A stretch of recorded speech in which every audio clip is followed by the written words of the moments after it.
Olá, sejam muito bem-vindos ao nosso canal de automação industrial. Nosso tema de hoje é falar de banco de dados, tipos e aplicações de banco de dados na automação industrial. Do que especificamente nós vamos falar então nesta apresentação? O que são banco de dados e sua evolução, os tipos de dados para cada tipo de tecnologia e seus armazenamentos, e os arranjos de banco de dados utilizados naturalmente na automação industrial, tema central do nosso estudo. Bom, a gente sempre conta um pouquinho da história da evolução, né, dos bancos de dados, né, aqui uma forma bem simples para vocês entenderem esse modelo.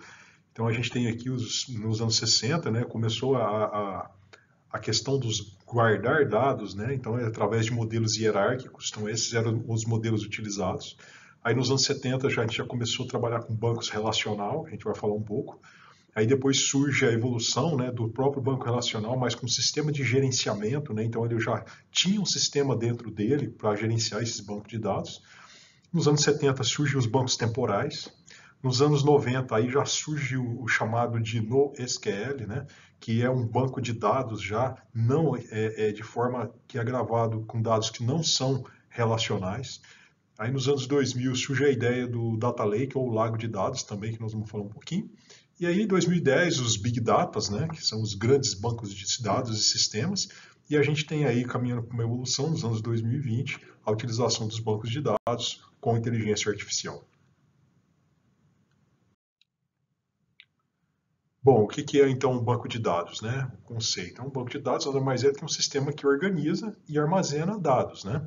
Permitindo o quê? Consultas para tomada de decisão. Basicamente é isso, né? Que é o conceito. Então alguém aqui, algumas marcas, algumas de vocês conhecem, outras talvez não, mas fica aí essa definição para a gente desenvolver o nosso trabalho. Bom, quais são as características dos bancos de dados, né? Tem diversas, né? Mas eu vou falar algumas para vocês, né? Eles são conjuntos de dados arquivados em um sistema digital. No caso, nós estamos falando naturalmente de dados digitais, né? Então ele está dentro de um sistema digital. Podem o quê? Ter estruturas relacionais, né? Que eu vou explicar, temporais ou não estruturados. Eles necessitam de um sistema para gerenciar os dados, chamado de SGBD. Por quê, pessoal? Imagina, você armazena dados, mas você tem que ter alguma ferramenta para saber, para usar, né? Às vezes eu quero buscar, filtrar, enfim, eu preciso de criar modelos, né? E essas ferramentas se chamam SGBD. Bom, basicamente, a estrutura de dados, né, os tipos de dados estão estruturados em três grandes conjuntos. É os chamados de dados estruturados, né, então a gente já entende o que é um dado estruturado, é um dado todo bonitinho, todo organizadinho. O dado semi-estruturado, que não está totalmente organizado, mas também não está totalmente desalinhado. E os dados não estruturados, esses daqui não têm estrutura de forma alguma, né, eles estão armazenados de um formato que não tem estrutura definida.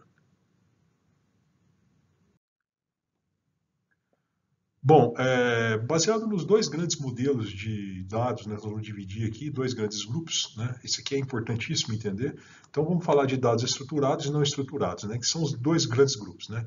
Então os dados estruturados, né, eles podem ser exibidos em linhas e colunas, essa parte básica de entender o que é um dado estruturado. Por exemplo, uma planilha Excel, por exemplo, pessoal, é um dado estruturado, tá?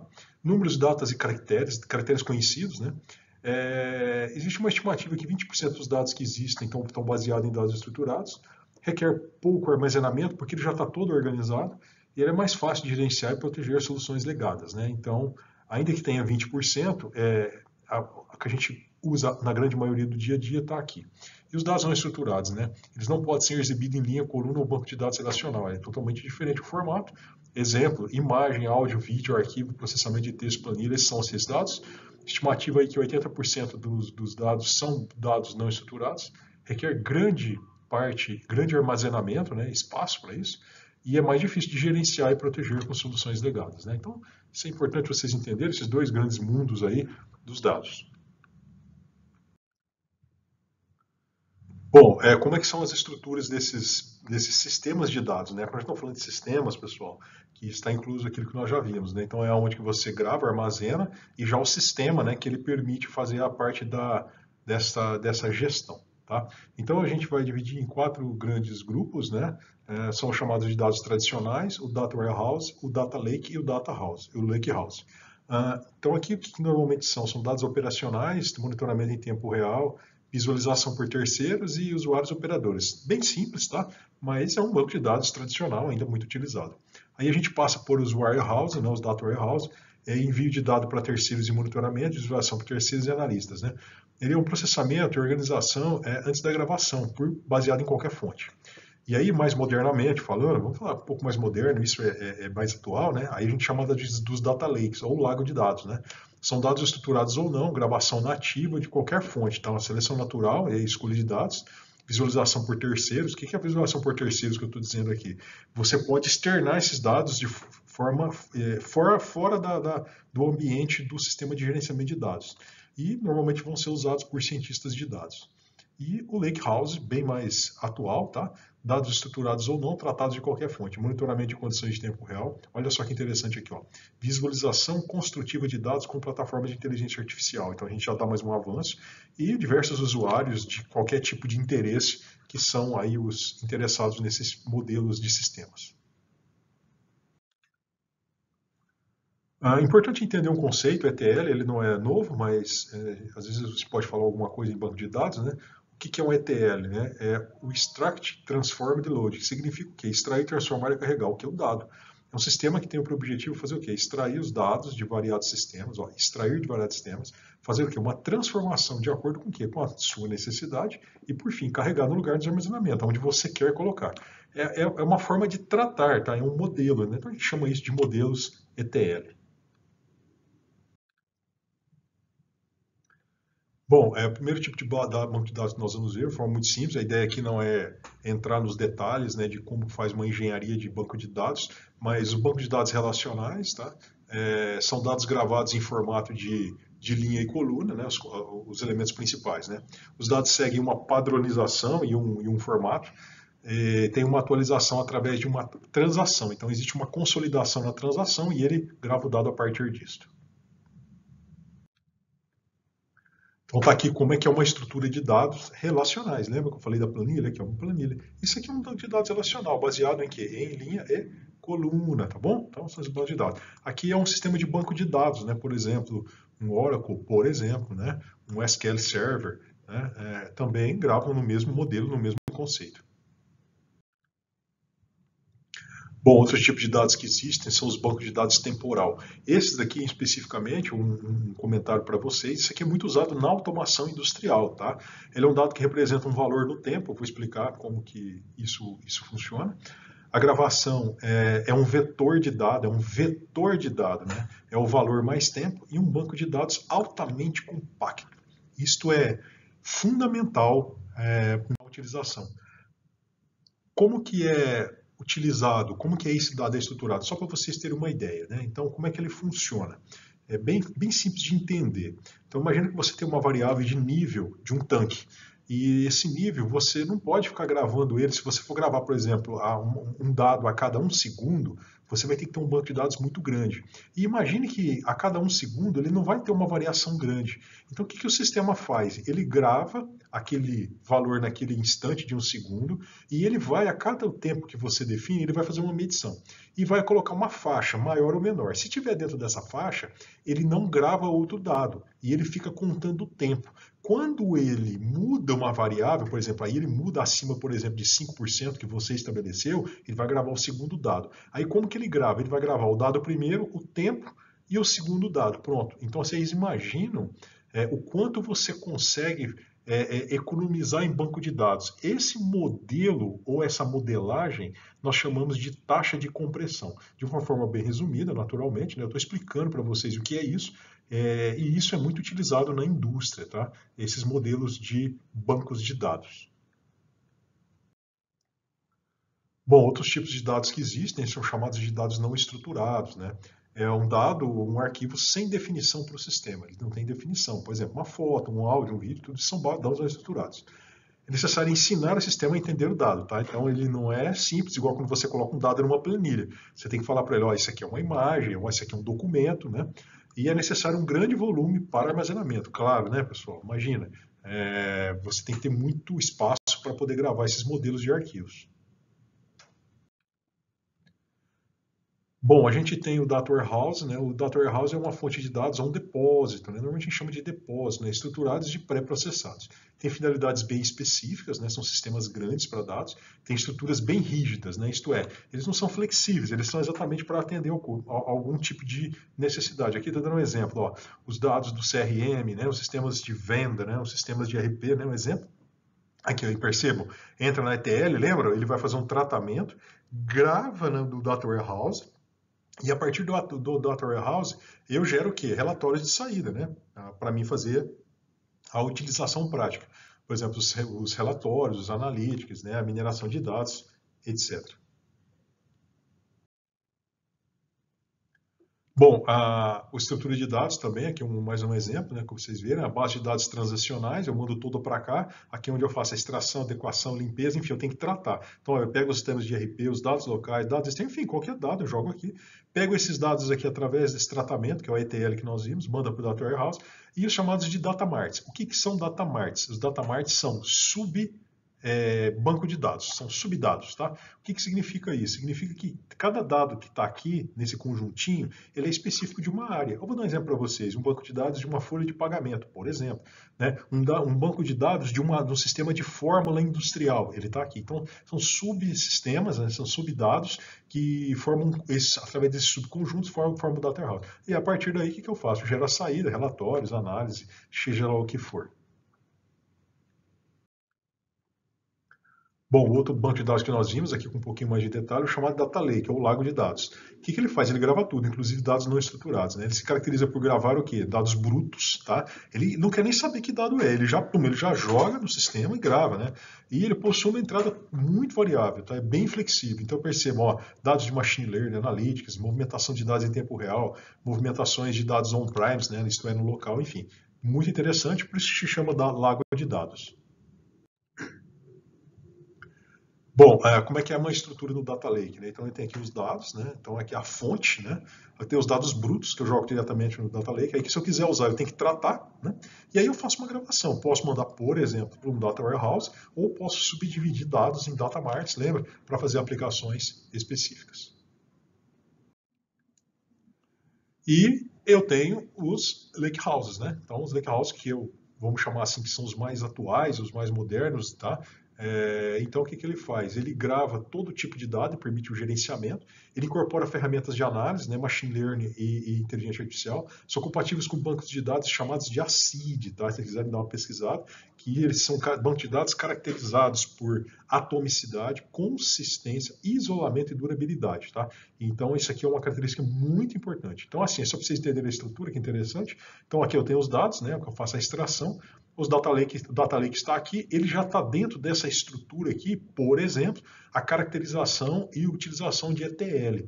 Então, esse conjunto que está aqui, pessoal, ele forma o Lakehouse. E aí, através disso, como a ferramenta já está totalmente incorporada, inclusive com o sistema de aprendizado de máquina, eu consigo fazer o quê? Já fazer as entregas do jeito que eu quero, desde BIs mais simples até chegando em sistemas de aprendizado de máquina ou machine learning. Bom, o que é uma estrutura do Data Lake, né? Então, nada mais é que de forma bem simples para vocês entenderem, né? Então, é um Data Warehouse mais um Data Lake, eu faço o quê? Um Data Lakehouse. Aqui, mais uma vez, um resumo, né? Para a gente agora, acho que ficou um pouco mais claro para vocês, né? Um Data Warehouse, então percebam, né? Ele chega todo desorganizado e o sistema ele faz uma organização. O Data Lake não importa se ele vai absorver ou incorporar todos os tipos de dados, e o Lakehouse ele vai incorporar todo tipo e parte dele você já pode criar um modelo de estruturação e organização. Bom, então aqui a gente pode resumir as diferenças, né? Então essa é a primeira geração de plataformas, lembra? Tem dados estruturados, o sistema ETL, grava um Data Warehouse e gera saídas. O outro sistema também eu consigo fazer uma estruturação, né, dos dados, jogar ele no Data Lake, só que percebam, o Data Lake ele está aqui, e ferramentas externas a ele eu tenho que colocar externamente. O ETL está aqui, aí eu jogo ele no Data Warehouse. e também faço a mesma coisa, né? E utilizo. Olha que interessante esse daqui. Já o Lakehouse. A diferença está aqui para vocês entenderem. É que os dois eu tenho Data Lake, só que aqui eu já tenho um conjunto de ferramentas incorporadas, né? Ele já passa a ser uma evolução em relação às outras ferramentas. Bom, então eu tenho aqui o Big Data, né? Então muito falado, né? O Big Data, o Big Data, né? Então olha que interessante, né? É um sistema de conexão de diversos bancos de dados, né? Isso que ele é. Tem características de alta variedade, volume e velocidade, chamado de 3Vs. Processa todo tipo de dados e pode integrar um aprendizado de máquina. Uma coisa que eu gosto de explicar sobre Big Data, antes da gente continuar aqui, para vocês entenderem, Big Data não é um banco de dados, tá bom? É um sistema onde eu conecto qualquer tipo de modelo e variedade de dados, tá bom? É um grande sistema, tá? É chamado de Big Data por quê? Porque ele concentra os outros sistemas, tá?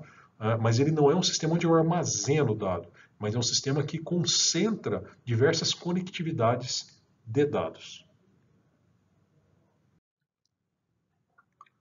Bom, o funcionamento do Big Data está aqui, tá? Então eu tenho, por exemplo, a entrada de dados, né? A IoT, banco de dados diversos, Data Warehouse, eu percebo, o Data Lake, agora que interessante, ó, tudo que estava lá no banco de dados eu jogo no Big Data. Não importa de onde vêm esses dados. Jogo aqui e gero o quê? Modelo. O que é um modelo? Aquilo que eu quero que ele me dê o quê? De respostas, tá? Então ele é um banco de dados extremo, por isso que a gente chama de 3Vs, né? Que é um banco de dados altamente dinâmico. E olha, essa tela ela é muito interessante porque ela explica como que é o conceito de funcionamento no Big Data. Então, olha que interessante, é fácil de entender, tá? Do ponto de vista do blocograma aqui para nós. Ele tem o quê? As fontes de dados. Então, essas fontes de dados, basicamente, ela vem de dois vetores. São os bancos de dados convencionais e bancos de dados em tempo real, tá? Esses bancos de dados, aqui no banco de dados, ele vai para o sistema de processamento de lote. Isto é, o modelo que eu criei. E o banco de dados em tempo real, ele tem um stream. Lembra? Porque o stream ele está acontecendo naquela hora. O que ele faz? Ele tem um sistema de aprendizado de máquina e faz o quê? Ele vai fazer as entregas que eu quero, para mim fazer as análises que eu quero naquele tempo, naquele momento. E aí eu gero relatórios. Para que tudo isso aqui funcione de forma sincronizada, uma vez que eu tenho diversos modelos de dados, e são muitos bancos de dados, eu tenho um sistema chamado de orquestração. Tá? E esse sistema é totalmente programável, onde ele permite com que eu, desde a entrada do dado até a saída, ele sincronize todo essa modelagem. É importante entender que nem tudo é Big Data, né? Então, Big Data não é banco de dados, acabei de falar lá para vocês, mas eu já tinha adiantado, né? Só se justifica se for utilizar grandes relações de dados não estruturadas. Tem muita gente que às vezes diz e já começa a ver uma quantidade X de dados e fala, poxa, aqui já tem que colocar um Big Data. Não é bem assim. Big Data realmente é só se for altamente justificável. Na verdade, você pode ter um Data Warehouse, você pode ter um grande sistema de dados, mas não quer dizer necessariamente que ele vai ser um Big Data. E é um sistema de interconexão dinâmico com resposta de cenários instantâneos, tá? Uma resposta que ele dá num determinado tempo, depois de 10 minutos, muito provavelmente, aquela resposta já não vai ser mais a mesma. E esse é o objetivo. E eu coloquei para vocês uma figurinha aqui, chamada também de 7Vs, que vocês podem encontrar na literatura esse tipo de informação também. Bom, vou mostrar para vocês aqui o banco de dados na automação industrial, só para ilustrar como que é utilizado, né? O nosso mote da conversa é trabalhar na indústria. Então, os bancos de sistemas convencionais, né, onde eu tenho o sistema de medição, né, o controlador, o SCADA, o supervisório, eu posso ter uma conexão do banco de dados comum, convencional, pode ser uma própria planilha, né, um banco de dados aí relacional. Aqui eu tenho um sistema um pouco mais sofisticado, né, por exemplo, né, um banco de dados aqui já tem um SQL Server, né, um sistema para fazer um gerenciamento, um SGDB, como nós vimos, né, e aqui bem mais avançado, né, eu tenho tudo isso, já posso usar o PINS, que seria o banco de dados temporal, conectado a um sistema de nuvem utilizando um data lake. E aqui também um sistema de computação de borda, onde ele vai fazer o que? Uma troca em tempo real de dados que estão acontecendo na nuvem e sendo processados localmente. É só uma estrutura prática para vocês entenderem. A gente tem alguns vídeos que já explicam como é o funcionamento de sistemas de borda, mas que vão ajudar vocês aí a entenderem aí, toda essa evolução e essa capacidade de dados na automação industrial. Então aqui uma arquitetura completa, né, só para vocês entenderem. Então aqui toda a automação está aqui, né, nessa base de rede, né. Aqui o sistema corporativo, aqui é o sistema que faz a convergência ou integração. Aqui uma camada de OT, e percebo, estou convergindo ela toda para o sistema de nuvem, né.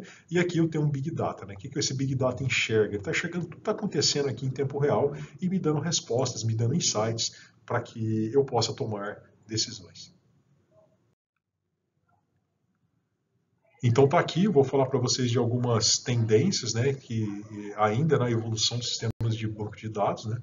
Então os de analytics associados a sistemas SCADA e DCS, necessitando de banco de dados, isso é uma grande evolução, vem acontecendo, né, porque o banco de dados antes a gente só falava na área de TI, né, a gente falava muito em automação, hoje sim, já está em automação e isso vem evoluindo bastante. O uso da inteligência artificial em sistemas de data lake, né, gerando insights de operação também, essas ferramentas cada vez estão mais incorporadas aos próprios sistemas de dados, e associar a banco de dados local à computação de borda em nuvem. Tá? Então, bem, isso é muito interessante, isso vem evoluindo bastante, e seguramente isso aí vai aumentar muito na área de automação industrial. Bom, então a gente conclui aí que os bancos de dados na automação industrial evoluíram desde o simples coletor de dados, né, que já foi, para a geração de gráficos de tendência, que é o que a gente tem bem em forma convencional, contando o passado, né? Porque isso aqui, na verdade, o gráfico de tendência ele conta o passado, para a integração de sistemas, associados a tecnologias que permitem operar sistemas baseados em insights futuros. Essa é a grande ideia, né? Essa é a grande mudança da digitalização, que além de eu pegar o passado e o presente, através de tendências de sistemas de inteligência, sou eu gerar insights permitindo com que o operador antecipe ações. Então, o operador ele deixa de ser simplesmente um operador de processo, mas sim um supervisor, isto é, ele usa a máquina ou robô digital para ajudar na tomada de decisões, ganhando naturalmente eficiência na produção industrial. Então tá aí mais uma apresentação para vocês, eu espero que vocês tenham gostado. Aqui não esgoto o assunto, é uma visão geral, é um resumo de um módulo de aula da área de engenharia. Vocês que são estudantes aí, fico à disposição de vocês, vocês que trabalham na indústria, espero também ter colaborado com uma visão um pouco mais prática de como vocês podem utilizar nos projetos de automação dos sistemas que vocês trabalham e operam. Muito obrigado e até a próxima.